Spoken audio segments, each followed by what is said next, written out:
you have always sat under a tree or besides a campfire in a circle. But did you ever wonder why some elements of architecture are ingrained with us in such a manner that we feel inclined to behave and interact with our surroundings in certain way? Hello friends, my name is Architect Avilwak and this is Archiclan, and today we are going to dig a bit deeper into a book by Simon Unwin called Analyzing Architecture.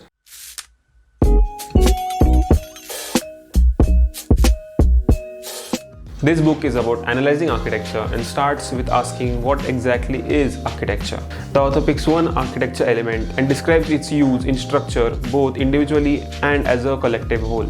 To quote from the book, the poetic and philosophical potential of architecture is, I think, evident throughout. If poetry is a condensation of experience of life, then architecture is poetic, essentially. Meaning that architecture is life itself, giving meaning to anyone who resides in it. The book has described architecture as a lot of things starting from a primitive place: temples, cottages, geometry, and frames. Let's dive into some details. The book goes into asking the main question, what is architecture and why do we do it? But let's observe the image of a tree which gives shades to the children under it. Why did they choose that location? Do you think anyone told them that? Probably not. Children have, in the most primitive way, made an architectural decision by choosing it as a place to sit. To answer the question, what is architecture? Some compare it to other forms of art by saying architecture is merely sculptural, the three-dimensional composition of forms in space. Is this application of aesthetic considerations onto the form of buildings, the art of making building beautiful? While others suggest that it is decoration of building and it introduces poetic meaning into the building. Or is it the ordering of building according to some intellectual systems such as classicism, functionism, and postmodernism? The definition that Google suggests is architecture is design of buildings. But can this definition be it? It still leaves a lot of vagueness to the answer. To understand the root meaning of architecture, we must altogether forget these answers and think about architecture and how it began in the distant primeval past. Now imagine you are a member of prehistoric family, ambling through the desert area unaffected by human activity. You are tired from your day of roaming around and decided to stop. And as the evening draws on you, you light a fire. By doing so, whether they intended to stay there permanently or just for one night, you have established a place. In modern times, these can be replicated by camper truck where the campers sleep in the vehicle, which also provides shade and place for storage of chairs, food, fuel, etc. The campers make fire to cook food and sit around it sharing stories at the end of the day. A windshield protects the fire from too much breeze, and as a wall, it begins to give some privacy. This creates a temporary home and it identifies as a place. There are some conditions to architecture such as gravity, the ground and sky, the mass and space, and progress of time and so on. Somewhat like the government, architecture is operated for the people and by the people and with the people. They have needs and desires, belief and aspiration. Furthermore, they have aesthetic sensibility which are affected by warmth, touch, odor, sound that do things, and whose activity have practical requirement, who see meaning and significance in the world around them. Moving on to the basic elements of architecture. They give meaning to create the identity of a place, unlike bricks, mortar and timber, which are physical terms. These are more of conceptual terms. Firstly, we have ground. It can be no more than clearing in a forest, a pitch laid out in football field, and does not necessarily need to be a rectangular form. Secondly, we have marker. Its function is to highlight a spot upon which it stands. It may be a tombstone or a flag on a golf course. It may be a church steeple or a multi-story office block. Thirdly, focus is translated as hearth in Latin. In architecture, it can mean a place upon which the attention is brought. This might be a fireplace or an altar, a throne, a work of art, or even a distant mountain. Fourthly, barrier. Barrier which divides a place from another is called a wall, or a fence, or a dike, or a moat, or perhaps a psychological line or a marker on the ground. Next, we have roof or canopy to protect the sun and rain. Furthermore, we have path, which is a place upon which a person moves. Next, we have openings like doors, windows for allowing sunlight and wind circulation and can be covered with glass for more functionality. Next, we have bridges. A bridge is a platform path over a barrier. It also can be a roof. Lastly, walls and roof creates a cell. defining a place separated from everywhere else. If you have liked this video so far, please hit the like button and subscribe to the channel as it helps me to produce more such content. There are some additional factors that come into play. These are the modifying elements of architecture. Consider this image in the book. The stone steps might seem to transport from one place to another, but it is more than an apparent form. They are in general life near the Alhambra in the Granada, Spain. The place shown in the drawing stimulates nearly all senses: the dark green color of leaves, the vibrancy of flowers, and how the sight is stimulated by eyes through varying degrees of light and shade. There is also sound of moving water in nearby fountains, the smell of warm vegetation and of oranges and of bougainvillea, changing temperature between the hot sunny places and the cooler shaded areas. The cobbled pathways with its individual texture, and if one were to eat oranges and the grapes off of trees, the taste would contribute to the place too. Thus from this we can infer that modifying elements in architecture are light, color, temperature, sound, smell, texture, scale and time, and I will name examples for few of these modifying elements. For light, we have chapels as round compass. The way light is admitted into the side, similar effect to that of a light filtering down an old broad chimney stack. Furthermore, colors can be seen in Luis Bargan's structure, such as Casa Bargan and San Cristobal. I have already done an analysis of it, and the link is in the description if you want to check it out. Temperature plays a part in identification of place too. The chief purpose in building an igloo is to organize a small place of relative warmth amidst the snowfields of Arctic North. Moreover, for sound, sometimes acoustic effects can be produced inadvertently. In early 1960s, the American architect Philip Johnson designed a small art gallery as an extension to the house. Its plan is based on 9 circles arranged in a square. The central circle is a small open court. The other 8 circles form galleries and entrance lobbies. Each of the galleries have a shallow dome roof. At the center of each gallery, one's voice seems amplified, as the circular surfaces of the walls and spherical surface of the dome ceiling reflect it directly back. For smell, the character of an old library is partly due to the smell of polished wood and musty leather book bindings than that of an artist's studio to the smell of oil paint. Texture can be achieved by surface application of paint or of polish or of fabric. But texture is also intimately related to innate qualities of material and the ways they can be treated and are used. Next, scale matters a lot into function of the structure. For example, a pyramid is a monumental scale, whereas a museum is not that huge. Furthermore, we have time, which plays a part in architecture in various ways. Despite of long-lasting guarantee of products, they are not immune to wear and tear and can change, develop a patina, or deteriorate. Original uses become more ingrained in the building or are displaced by others. People make places better or alter them for the new ones. The book has also mentioned elements doing more than one single thing, and goes over saying the top, the surface of the wall can be a pathway for cat or as a pier or as a castle wall, and the side surface of the wall can be placed for display as a cinema or art gallery, or in a way that can be building presence in the face to the world. Similarly, any wall built in a landscape creates at least 2 places, one sunny and one shady. Moreover, the theme also reaches into the work itself. A single party or dividing wall makes 2 rooms, thus containing the theme of singling one aspect in any element and describing its various instances.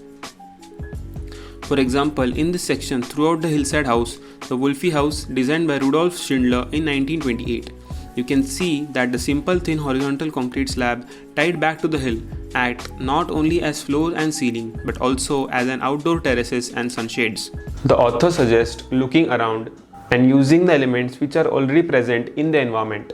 In this small crevice in a huge rock face in Australia, an Aborigine family laid the dead body of a small child wrapped in a bark. They marked the place with silhouettes of their hands made with pigment.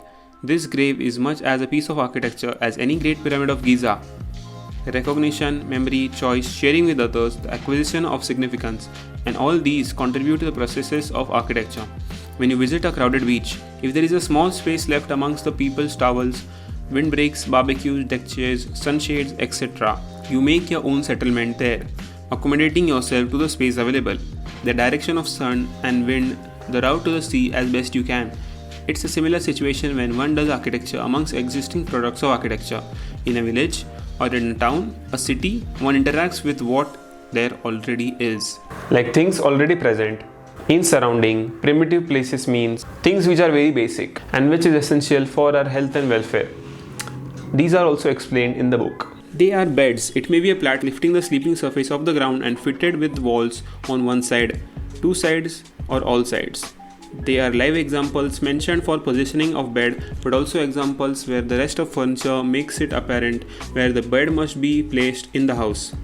Moreover, many everyday items can be called altars, such as someone in their room devotes a table of memorabilia, favorite football club. It can be like an altar. A dressing table may be an altar to oneself, and a dining can be altar to the family. To be helpful is an old English translation of Framian, which is also known as frame. A frame provides support. The physical frame of something, a loom, a body, a building, is its structure, without which it would be formless. Considering how things should be framed is involved in theoretically as well as physically. Thinking of placement of object is part of designing a museum within the notion of museum and its role in culture, while thinking about spectacle of an opera is within the binds of designing an opera, and a dress of people who come to see it might be displayed, which depends on a theory of culture of opera. Also, the problem of how a dog should be framed entails the design of a kennel.